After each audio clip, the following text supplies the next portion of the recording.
爱新觉罗的子孙不该如此荒唐啊，不该如此为所欲为呀！我已经发过誓，我心里不能再想你了。如果我再想你的话，那我就一辈子吃糠咽菜，穿粗布麻衣，变成一个丑女人了。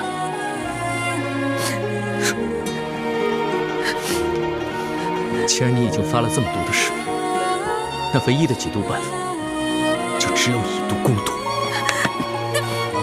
你放开我！你放开我！放开！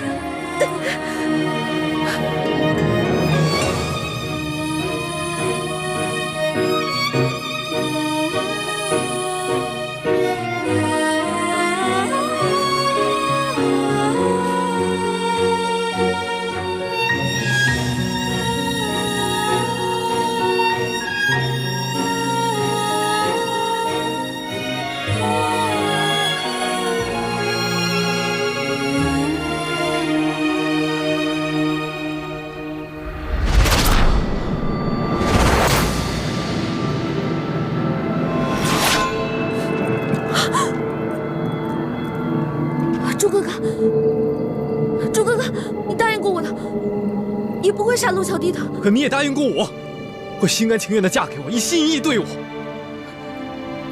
欢梅，其实你昨夜走了，就不该回来，不该给我希望，又马上让我绝望，不该把我最幸福的一刻变成最耻辱、最伤痛的时刻。对不起，对不起，对不起，朱哥哥。我也不知道为什么，只要你别杀他，我现在就跟你回去拜堂成亲。他不能回去跟你拜堂成亲，他要是嫁给你的话，那就是对这位无情，对你不忠，更是对他自己不仁。玄烨，你不要为难一个女孩子，你有种来，可否有种跟我决斗？论武功，朕远非你的对手，但你我的身份又不是江湖的寻常莽夫，怎可以武定输赢？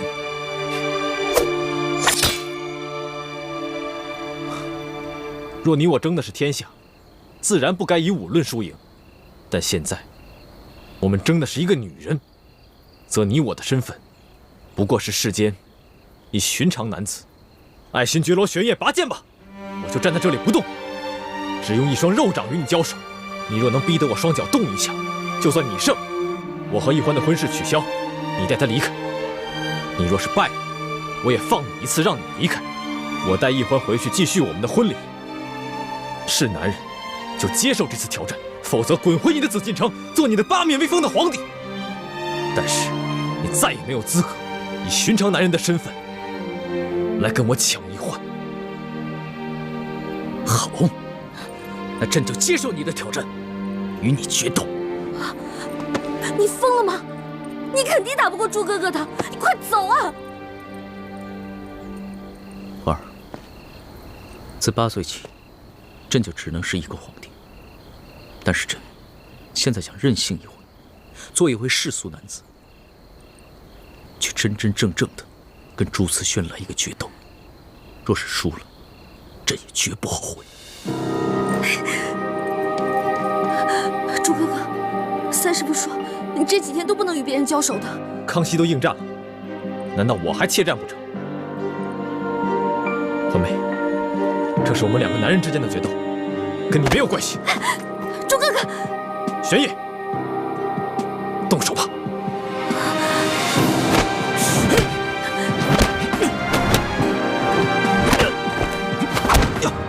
陆小弟，朱哥。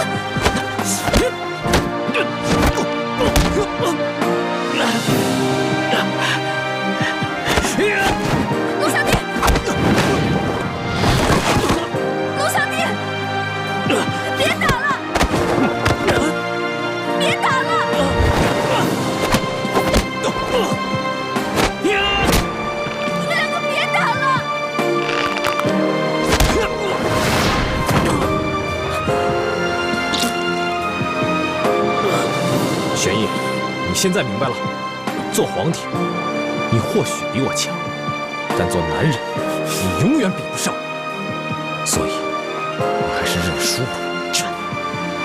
人不认输。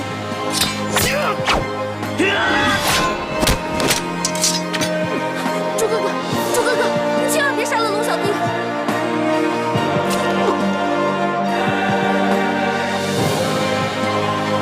朱哥哥，龙小弟，千万不要杀害我的朱哥哥！朱子轩认输了。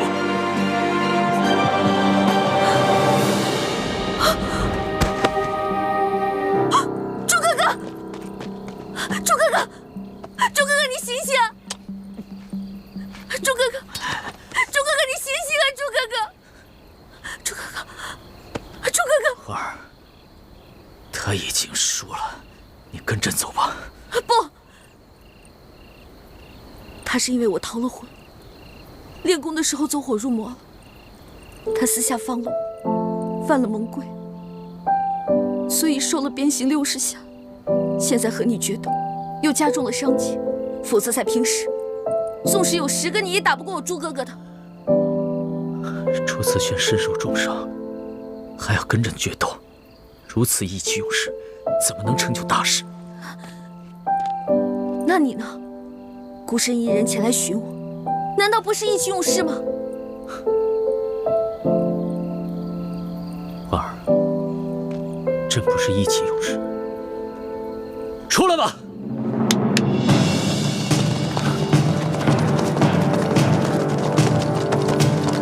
皇上。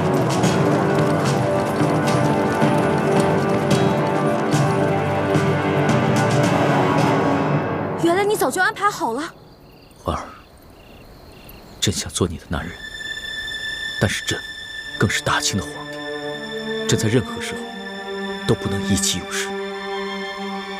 倒是朱思轩，明明受了重伤，却还只把心思用在你我2人之上。他过来的时候，没有发现林中有埋伏。那你现在想干嘛？你想杀了我朱哥哥吗？婉儿，朕不想骗你。你和朱思轩，朕必须带走一个。如果你今天不跟朕走的话，那朕会将朱思轩带回去打入天牢。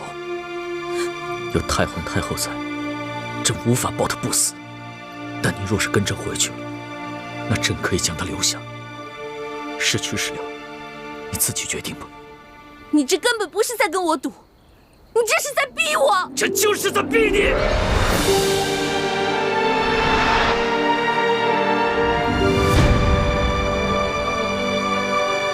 因为朕输不起，朕不能没有你，朕更不能眼睁睁地看着你去嫁给朕最大的敌人。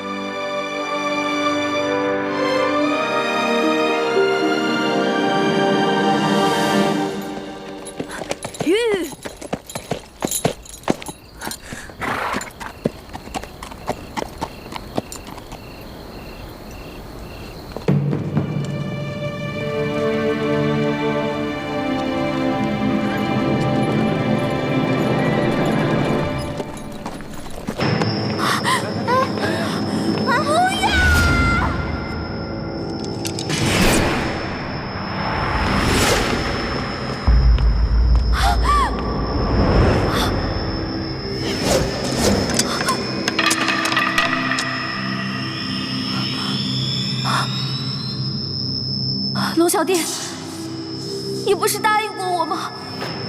你永远不会杀他们的，你不能出尔反尔啊！不是朕要杀他们，是你们的奸细把他们出卖给太皇太后，是太皇太后执意要杀他们，朕也是迫不得已。行刑！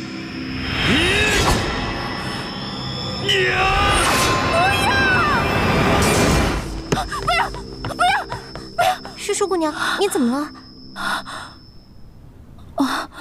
我没事，做了个噩梦。先下去吧。是。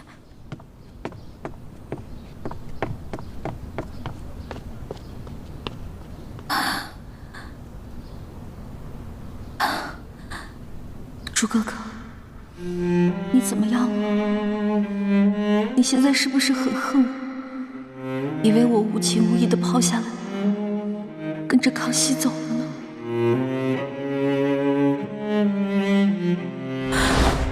你和朱自轩，朕必须带走一个。如果今天你不跟我走的话，那朕会将朱自轩带回去打入天牢。只要太皇太后在，朕无法保他不死。但若是你跟朕回去了，那就可以将他留下。是去是留，你自己决定吧。你这根本不是在跟我赌，你这是在逼我。这就是在逼你，因为朕输不起，朕不能没有你，朕更不能眼睁睁地看着你去嫁给朕最大的敌人。朱哥哥，我没有言而无信，出尔反尔。我一来是为了救你，二来是为了查清龙小弟为什么能对我们这边的情况了如指掌。我们明珠谷是不是还有奸细？你能原谅我？皇上本来跟哀家说的好好的，只是为了收服人心，才暂时呢放了朱自全等人。怎么就斗起来了呢？这若不是朱自轩此前先受了重伤，那皇上岂不是危险了吗？太皇太后都不用担心，皇上应该不会有什么危险的。奴才已经做了周密的安排，一发现有什么情况不对，他们会立马冲出来保护皇上的。你还有脸说呀？啊，如此大事你都不来向哀家禀报啊？你还不加以劝阻啊？就这么由着？皇上任性啊！太皇太后，您真是委屈奴才了。这皇上为了怕奴才走漏风声，一直都不让我离开他的视线。再说了，皇上的脾气您是了解的，那哪是奴才能劝得住的呀？皇上啊，他原来可不是这样子，都是这个李欢呐，把他蛊惑成这个样子。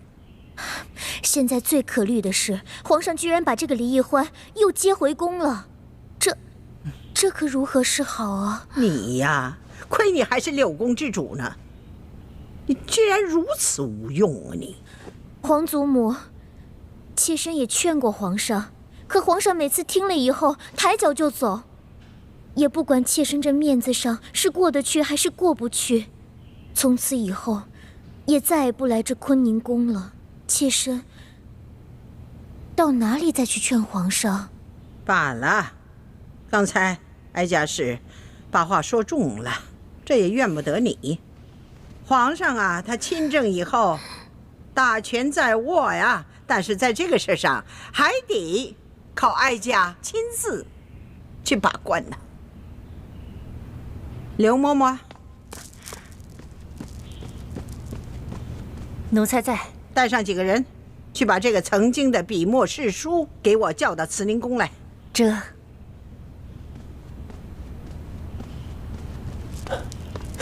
太皇太后啊，您要见着李易欢，那奴才也不方便待在这儿了，奴才就先告退了。万一要是传到皇上那儿，皇上会怪奴才多嘴的。你也去吧，以后再有什么事情，还得要你及时向哀家禀报啊。这皇上真的身边不能缺少像你这样的忠心耿耿、不怕给皇上纠错的人呐。多谢太皇太后，奴才告退了。奴才告退。哎呦，这个李易欢呐，居然还敢回来，真把这紫禁城当成想来就来，想走就走啊？有这么随便的吗？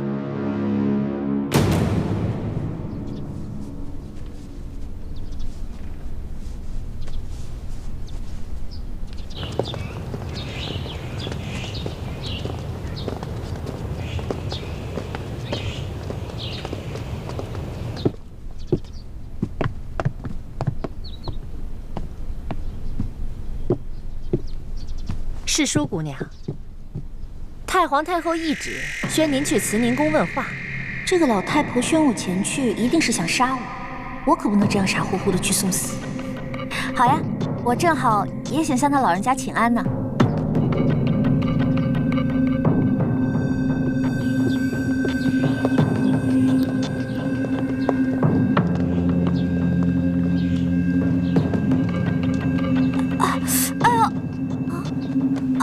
世淑姑娘，你没事吧？不好，世淑姑娘肚子疼，得赶紧传太医。世淑姑娘，你这病发的也太巧了。太皇太后刚一传诏，你就病了。刘嬷嬷，我也不知道怎么着，我这突然就肚子特别疼。你呀，就别在我面前耍这些小把戏了。你可别忘了，你刚进宫的时候，不知使了多少花样想要糊弄我呀！哼，怎么着？今天故伎重演，我可是不会再上你的当。你们两个听好了，今天他就是真的病了，抬也给我抬到慈宁宫去。这大胆！奴婢给皇上请安，皇上吉祥。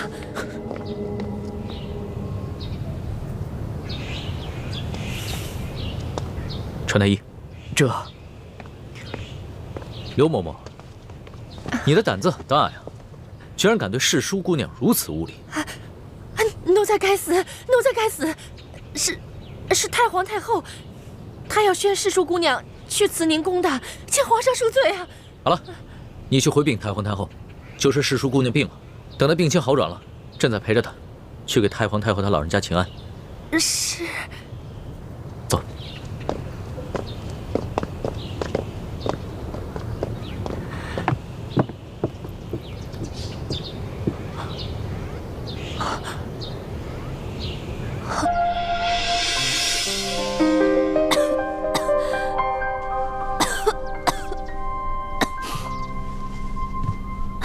启禀皇上，世淑姑娘脉象很好，没有什么病啊。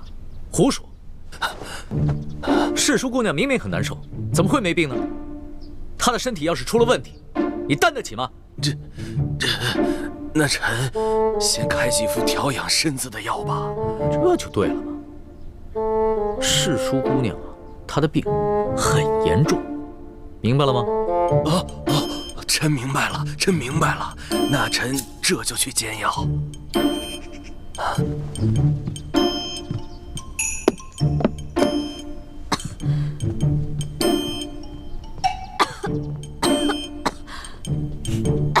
别装了，都走远了。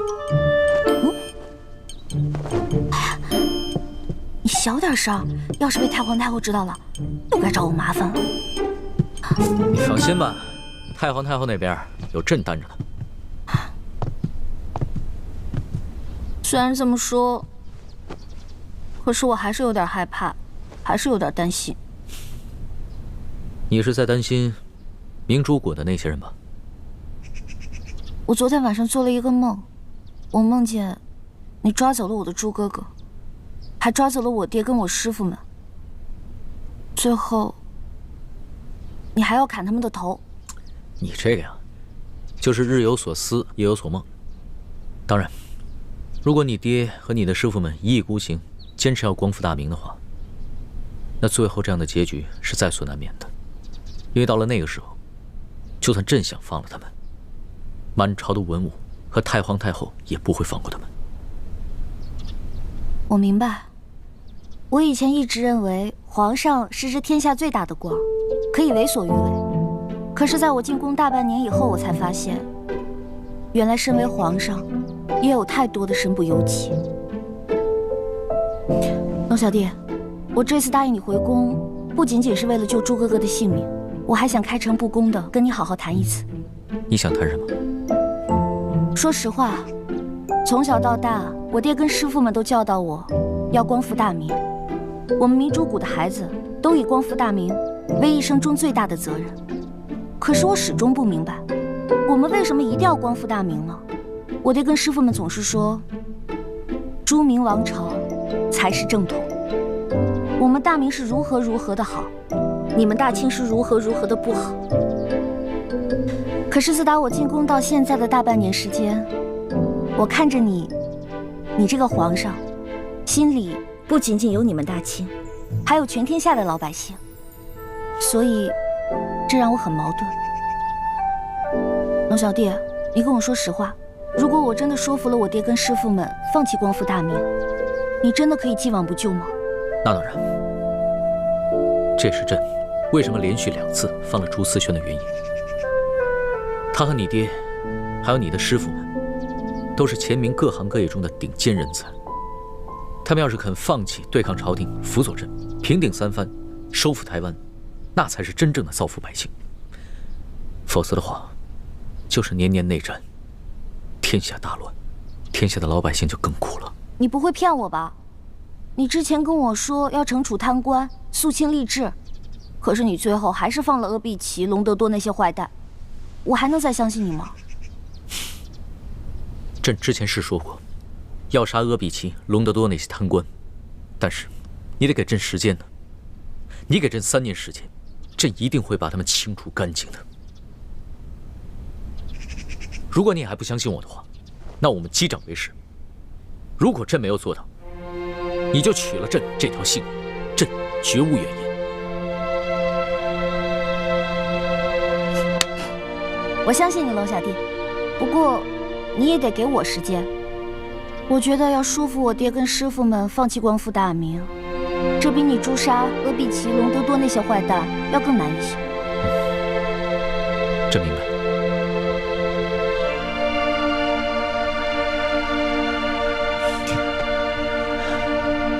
花儿，这化解朝廷与明珠谷之间的矛盾，就全在你和朕2人了。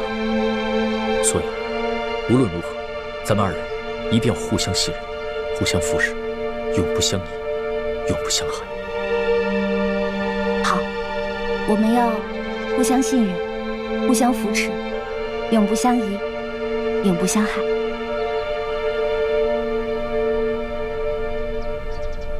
皇上说，世淑姑娘她病了，等世淑姑娘身子好了，再来拜见太皇太后。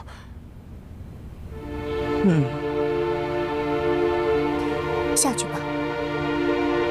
那奴才告退。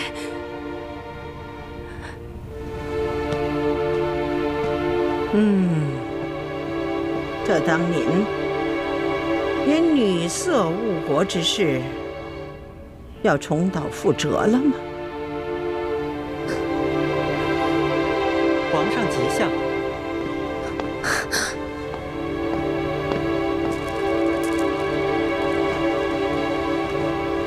皇上吉祥。皇祖母吉祥，孙儿给您请安。哀家可是受不起这大礼呀。先起吧。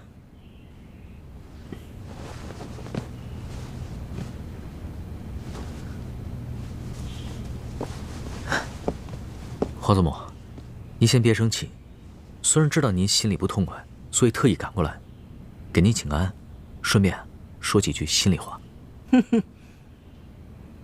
你都把人接进宫里来了，连哀家都不能碰，你还有什么话好说？皇祖母，您知道孙儿为什么要把奕欢给请回来，而奕欢为何又肯随朕回来吗？告诉你吧，这李奕欢随你回来，他是为了自己的未婚夫朱思轩，而不是为了你。你呀，想想你皇爷爷和皇阿玛的结果，你都不该如此糊涂。爱新觉罗的子孙不该如此荒唐，不该如此为所欲为呀！皇祖母，切勿伤心。孙儿不是皇阿玛，也不是皇爷爷。孙儿心里虽然爱着奕欢，但是孙儿不肯忘了自己是爱新觉罗的子孙，是大清的皇帝。孙儿绝不会放下身上的重担，为所欲为的。那你为何要接他进宫啊？皇祖母，孙儿想要劝降李定国等人归降大清，若是能兵不血刃就瓦解反清联盟，那岂不是为国为民的大幸事？而这奕欢就是最好的突破口。只有通过奕欢，朕才能了解到李定国等人最真实的想法。朱明王朝有什么好，他他们为什么要反清？也只有通过议欢，朕才能让李定国等人知道朕最真实的想法。朕是一个怎样的皇帝，要打造一个怎样的太平盛世。哎呀，皇上啊，你太一厢情愿了。你要知道，这个李定国是前明残党余孽、顽固不化的头目啊，怎么可能轻易被你感化呢？再说这李易欢，他分明是跟你假心假意，目的是要得到你的信任。皇祖母，易欢绝非您所想的那样。易欢他单纯善良，没有什么野心，他心里所关心的不是这个天下到底是姓朱还是姓爱新觉罗，他心里面所关心的是这天下百姓的疾苦。而且他对朕的真心，朕能感受得到，还有他对朕的情谊和对朕殷切的期许。他这次随朕回来，不仅仅是为了救朱慈轩，而是为了和朕联手，劝降李定国等人，化解朱明联盟对大清的仇视。皇祖母，请您相信素儿，也相信易欢，再给我们一些时间吧。哎呀，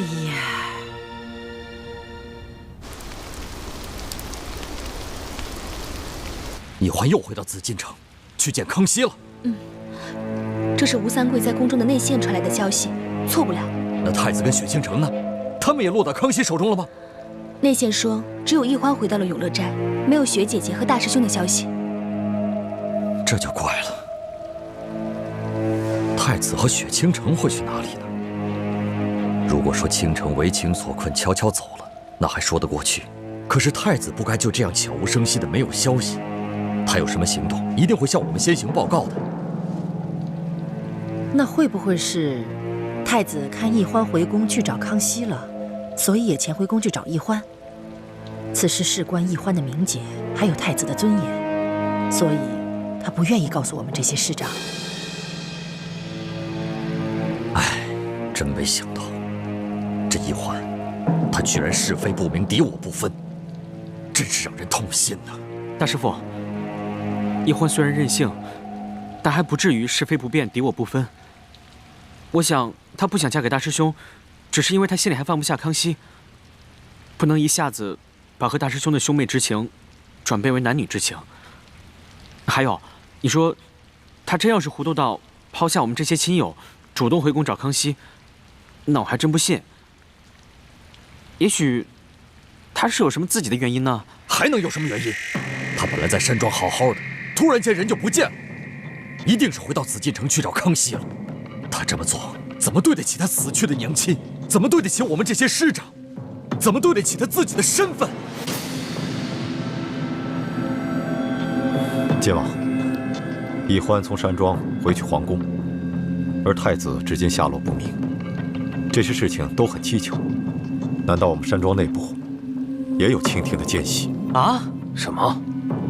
除了唐一手，还有奸细？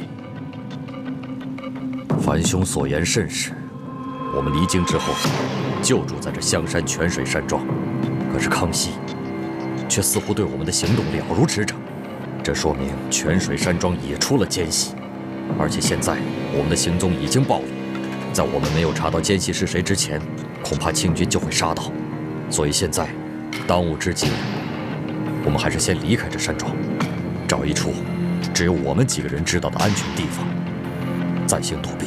没错，现在这里已经不安全了，事不宜迟，我们赶快撤吧。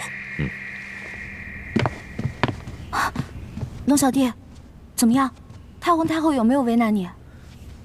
为难倒是没有，只不过他老人家这一生命运极为坎坷，虽经历过不少大风大浪，但没想到今日为朕几度落泪，朕的心里很是难过。我能明白你的心情，其实我也一样。我不怕爹跟师傅们骂我，我只怕他们难过。我爹是个铁骨铮铮的汉子，从来都是只流血不流泪的，但这次为了我，气红了眼睛，甚至要拔剑自刎。我心里特别的内疚。朕知道，要不是你爹以死相逼的话，你是不会答应和朱思轩成亲的。这你也知道？虽然你们出了紫禁城，但是你们的行踪朕了如指掌。龙小弟，你在我们那儿是不是埋伏了奸细？慧儿，这些事情朕不能告诉你，朕也不想用一番谎话来欺骗你，你就不要再问朕了。你只需要知道，朕是真心想以仁德治天下，不欲大动干戈、大兴杀戮。要不然的话，朕也不会冒险去见你，而是直接派兵把明珠谷给剿了。谢谢你，龙小弟。如果你真的把我爹跟师傅们全杀了，我就不知道该怎么办了。所以，哪怕是为了你，我也要再给明珠谷一个机会。我这次回去劝服我爹跟师傅们归顺大清，因为只有这样，他们才能真正的化解与你与朝廷的仇恨，我们才能真正的相守在一起。可是我心里好怕呀。怕什么？我知道这次回去劝降他们，肯定困难重重，他们肯定不会听我的。我怕他们会把我锁起来，如果那样的话，我们两个就再也见不到了。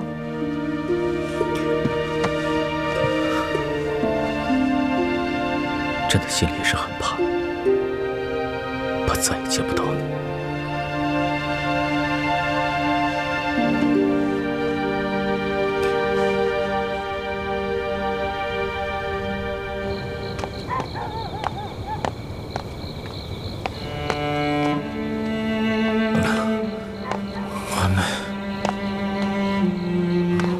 我对不起你，我对不起清城。像我这样的人，根本就是一个禽兽。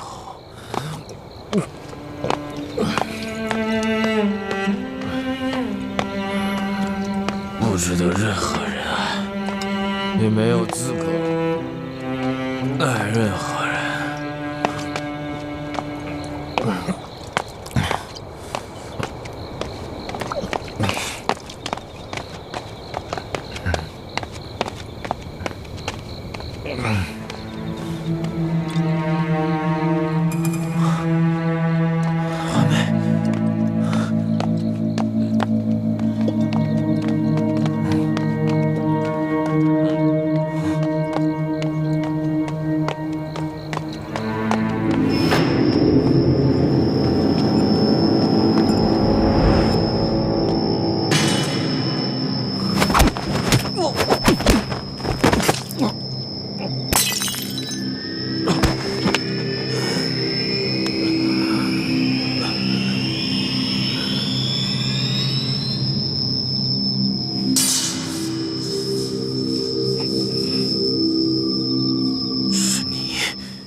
动手吧。我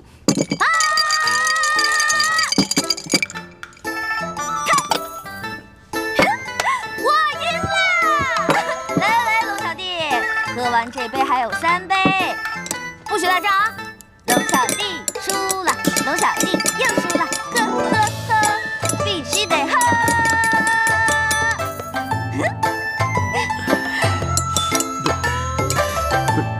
老大，你这里边是不是有什么鬼啊？啊，为什么朕一把都赢不了啊？说什么呢？我是你老大，玩骰子的本事还是我教给你的呢，有什么奇怪的？来，继续，来，起，我又赢了，不好意思。小心点，你已经喝多了，要不然奴才扶着您回房休息。那些折子呀，咱明儿再看。就是啊。不行，皇上您小心点。这要哎呦，小心！李公公，要不然这样吧，你去给皇上端碗醒酒的汤来，我来照顾他。哎，好好照顾皇上啊。没问题，去吧。好，小心一点。哎，罗小弟，哎，你干嘛去？这边，这儿。快点。好了啊，慢点啊，慢点。走。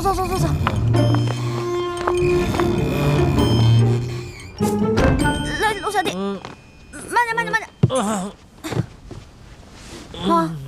龙小弟，龙小弟。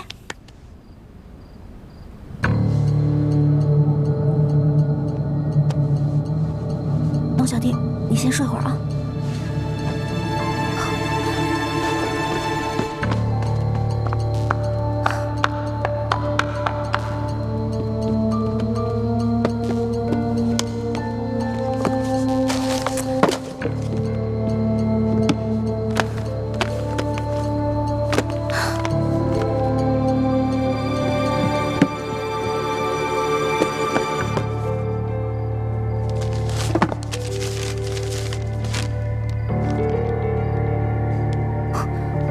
果然有那件狗命，这个字迹怎么那么熟呢？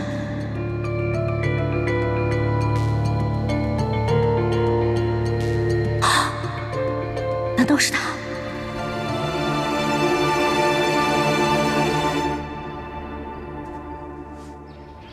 皇上，这李一欢呐，他已经偷看了黑狐的密奏了。这也就是他返回来的用意。他不可能劝降那些潜民余孽。皇上，你还要放他回去吗？皇祖母，一欢虽然偷看了黑狐的密奏，但并不代表他对孙儿的承诺就是假的。孙儿愿意再相信他一回。如果他真的能劝降李定国等人归降大清，那远比派兵剿灭要有利得多，我大清才能够长治久安。皇上，你这番苦心恐怕要付诸东流了。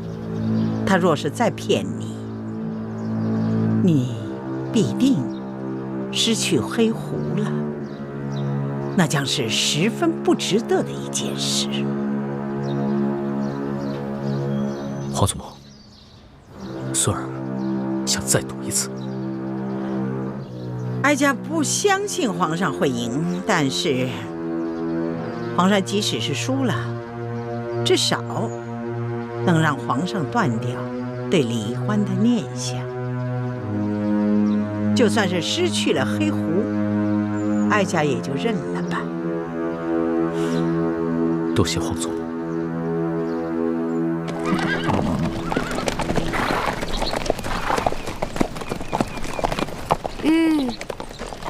龙小弟，就送到这儿吧。出城有点远，我怕往前走太危险了。行，那朕就送你到这儿，朕等着你的好消息。我一定尽力说服我爹还有师傅们，但是你也知道，他们很固执的，我没有把握真的说服他们。朕明白。不管怎么样，只要你尽力，那朕也就满足了。